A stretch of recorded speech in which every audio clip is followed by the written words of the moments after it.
ओम शांती. बाबांची महावाक्ये आहेत. आजची मुरलीचा सार आहे. बाबा म्हणतात, गोड मुलांनो, बेहदची स्कॉलरशिप घ्यायची असेल तर अभ्यास करा. एका बाबांव्यतिरिक्त दुसऱ्या कशाचीही आठवण येऊ नये. प्रश्न: बाबांचा बनल्यावर देखील जर खुशी राहत नसेल तर त्याचे कारण काय आहे? उत्तर आहे: 1.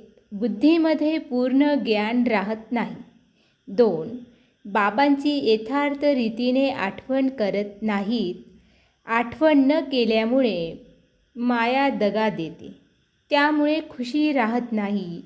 तुम्हा मुलांच्या बुद्धीमध्ये नशा असावा की बाबा आम्हाला विश्वाचा मालक बनवितात, तेव्हा सदैव उल्हास आणि खुशी राहील. बाबांचा जो वारसा आहे, पवित्रता, सुख आणि शांती, यामध्ये फुल बना, अर्थात संपन्न बना, तेव्हाच खुशी राहील. ओम शांती. ओम शांतीचा अर्थ तर मुलांना चांगलाच माहीत आहे.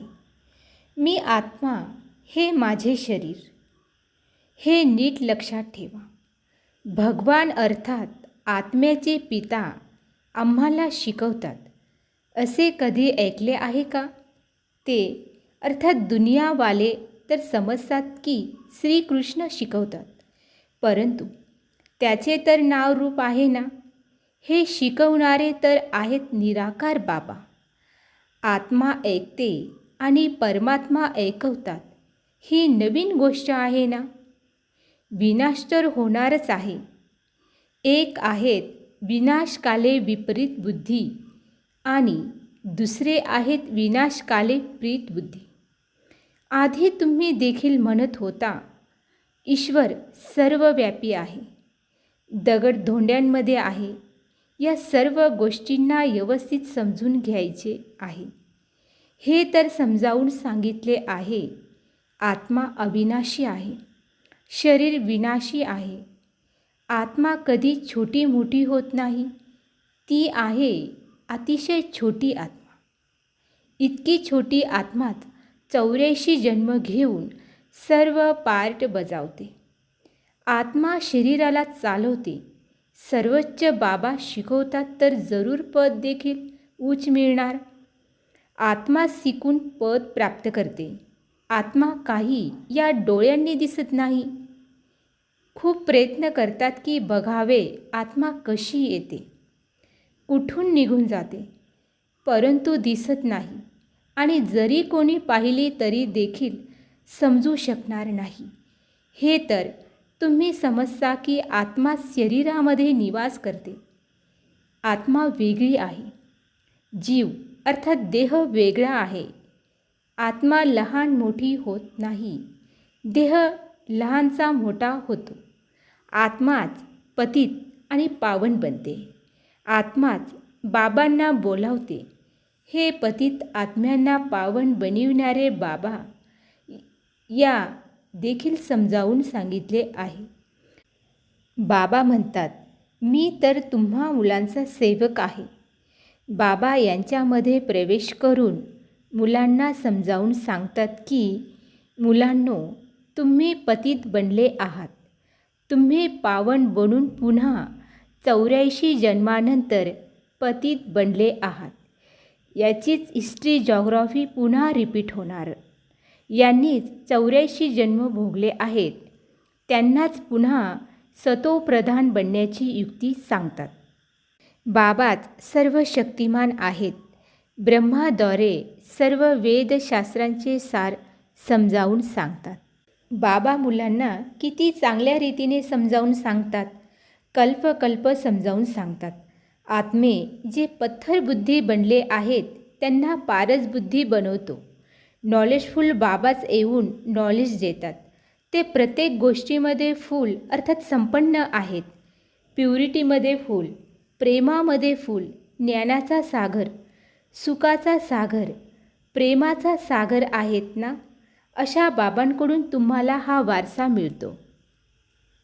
बाबा वारंवार मुलांना समजावून सांगतात, मुलांनो, स्वतःला आत्मा समजा.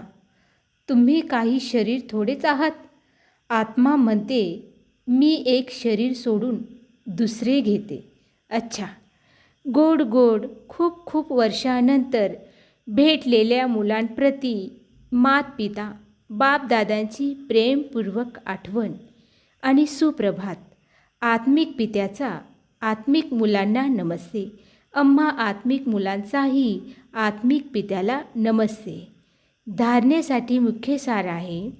पहिली पॉईंट आहे, जसे शिवबाबांचा कोणताही दिखावा नाही.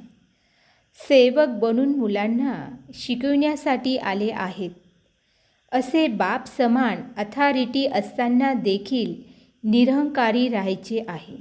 दुसरी पॉईंट आहे, विनाशाच्या वेळी ईश्वरीय लॉटरी घेण्यासाठी प्रीतबुद्धी बनून आठवणीमध्ये राहण्याची आणि दैवी गुण धारण करण्याची स्पर्धा करायची आहे.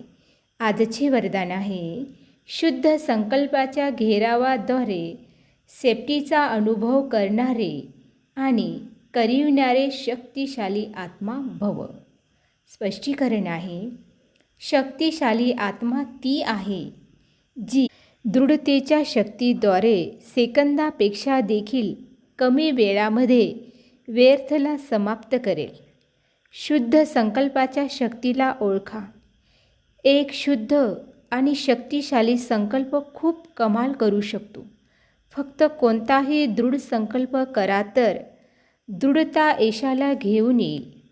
सर्वांसाठी शुद्ध संकल्पाचा वेढा घेराव असा घाला, जेणेकरून थोडा जरी कोणी कमजोर असेल तर त्याच्यासाठी देखील हा घेराव एक छत्रछाया बनेल, शेपटीचे साधन किंवा किल्ला बनेल. स्लोगन आहे, सर्वात श्रेष्ठ भाग्य त्यांचे आहे ज्यांना डायरेक्ट भगवंताकडून पालना, शिक्षण आणि श्रेष्ठ जीवनासाठी श्रीमत मिळते. ओम शांती.